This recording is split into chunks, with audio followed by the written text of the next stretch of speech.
The original cost of food was paid exclusively in air. In a functioning ecology, taking what is available costs only the energy required to take it. This raw metabolic price equation is defined by three variables: the energy expended in the hunt, the scarcity gradient of the game, and the biological urgency of hunger. Look at a $4 piece of fruit on a modern supermarket shelf. The physical facts of the person, the hunger, and the tree have remained constant for millennia. We now face a massive accumulation of modern abstractions separating the person from the fruit. Farm inputs, transport logistics, retail margins, and financial derivatives stack into a wall of overhead. These layers do nothing to produce the food. They represent the metabolic cost of the administrative systems placed on top of the ecology. Institutions present these administrative costs as the natural, unavoidable condition of resource management, masking the fact that the fruit was produced by the ecology at zero marginal cost.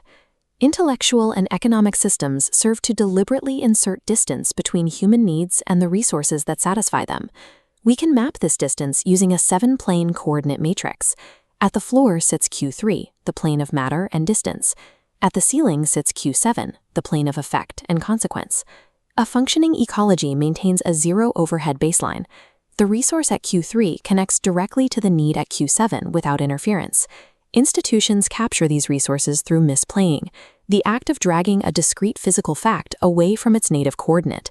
The path to the resource fractures, detouring through property claims at Q2, symbolic meaning at Q4, or historical causality at Q6 before finally reaching the human. Dragging a physical fact into an abstract plane creates a new requirement, a solving class of specialists to manage the engineered complexity. Price functions as a specific toll. It recovers the cost of maintaining the solving class and the overhead of the misplaning itself. The complexity of modern civilization serves as a structural justification for the institutions that manage it. Marxism takes the physical fruit and misplanes it to Q6, the plane of historical sequence and causality. Holding food hostage to the resolution of labor time and class relations generates a required solving class, the party vanguard and the central planning committee. Libertarianism takes the same fruit but misplanes it to Q2, the plane of probability and property claims.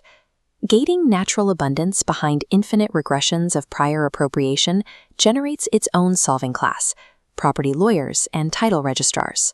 Classical economics misplanes the reality to Q5, the plane of logic and the price mechanism. It declares unpriced resources economically non-existent. Treating the counting mechanism as the origin of value generates the ultimate solving class, financiers and market designers. Despite their ideological conflicts, these systems achieve the same structural outcome, replacing free access with a mandatory institutional toll. This enclosure mechanism also dominates knowledge production. Karl Popper developed the falsifiability doctrine to solve the demarcation problem, the boundary between science and non-science. Popper targeted closed ideological loops, like Freudian psychoanalysis, which maintained their authority by absorbing every piece of contrary evidence as confirmation. Falsifiability was originally a Q5 communication tool. It ensured that empirical claims remained open to revision when they contacted reality. Academia eventually captured this anti-authoritarian tool, using it to establish an institutional monopoly on valid knowledge. The institution misplaned the tool, elevating a Q5 encoding format into a Q2 truth gate. Unformatted claims are barred from the knowledge system. Valid, predictive truths face rejection on purely procedural grounds. The institution ignores the truth of the claim, focusing entirely on the inadmissible format. Academia has manufactured a solving class of credentialed gatekeepers.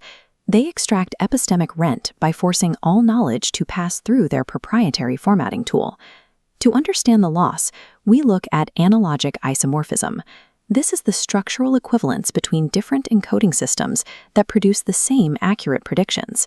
Compare the intuitive, calibrated sense of gravity held by a prehistoric hunter to Einstein's tensor field equations. Both are 100% true at Q2. They operate at different encoding resolutions at Q5. Einstein provides extreme precision. The hunter provides physical intuition. Higher resolution costs shareability. Extreme precision restricts knowledge to a tiny, specialized domain. The Popperian trap discards perfectly accurate knowledge because it lacks formal notation, treating the hunter's calibrated sense as non-knowledge. This process erases centuries of traditional ecological knowledge and moral intuition from the human commons. Treating the precision of the map as the truth of the territory inflicts active structural brain damage on our civilizational capability. We can plot these systems on the hegemony grid. We measure systemic energy, labeled upsilon, against the beneficiary spread, or psi. This reveals who the system actually serves. Both libertarianism and Popperian credentialism drift downward over time, moving toward the quadrant of the greatest lie. This is the inner hegemony function. An institution adopts a tool of reform specifically to protect the orthodoxy that the reform was built to dismantle. Orthodoxy survives not by defeating competing ideas, but by controlling the procedural gate to render those ideas invisible. These frameworks protect the jurisdiction of the solving class, while masquerading as the defenders of truth or freedom. In the physical world, metabolic systems optimize for calories. They include a natural stopping condition, satiation. You simply stop hunting when you are fed. An information space toggle occurs when a system optimizes for abstract value, like currency or prestige, instead of physical utility. Because abstract information has no physical satiation point, these systems run until the underlying resource collapses. Fixing this requires a tether, a mechanism that forces information space prices to track real-world metabolic costs. This ensures that abstract pricing and credentialing methodologies remain strictly bound to observable results and physical scarcity. Truth and ecological abundance require the removal of the manufactured distance between human reality and the systems built to serve it.